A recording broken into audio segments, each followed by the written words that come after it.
અંકલેશ્વર નજીક હાઈવે ઉપરના ભંગારના ગેરકાયદેસર ગોડાઉન ઉપર તંત્રનું બુલડોઝર આજે ફરી વળ્યું હતું। નોબલ સ્ક્રેપ માર્કેટના વિવિધ વિસ્તારમાં ગેરકાયદેસર દબાણો તંત્ર દ્વારા દૂર કરવામાં આવ્યા હતા।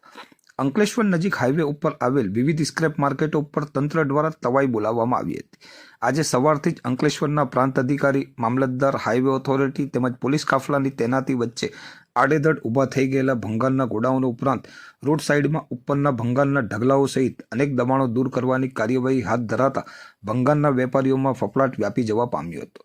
તાજેતરમાં અંકલેશ્વરના નોબલ સ્ક્રેપ માર્કેટમાં લાગેલી ભીષણ આગના બનાવ બાદ સ્થાનિક વહીવટી તંત્ર દબાણમાં આવી ગયું હતું। ઠેર ઠેર સ્ક્રેપના ગોડાઉનમાં પ્લાસ્ટિક વેસ્ટ સહિત હેઝાર્ડ વેસ્ટના ઢગલાઓમાં લાગેલી આગે વ્યાપક પ્રમાણમાં પર્યાવરણને નુકસાન પહોંચાડ્યું હતું। આ ભંગારીયાઓના લાયસન્સ, જમીનની માલિકી, દબાણ અને ફાયર સેફટી સહિત કોઈ જ દસ્તાવેજો જોવા મળ્યા નહોતા, જેને પગલે તંત્રની પોલ પણ ઉઘાડી પડી ગઈ હતી। દરમિયાન આજે સવારથી તંત્રનું બુલડોઝર ગેરકાયદેસર દબાણો ઉપર ફરી વળ્યું હતું।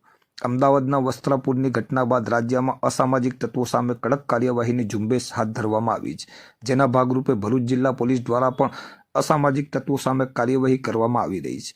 તો બીજી તરફ મહેસૂલી વિભાગે પણ હવે અંકલેશ્વરમાં 2 નંબરિયા ભંગારિયાઓ ઉપર પોલીસ તવાઈ બોલાવી હતી।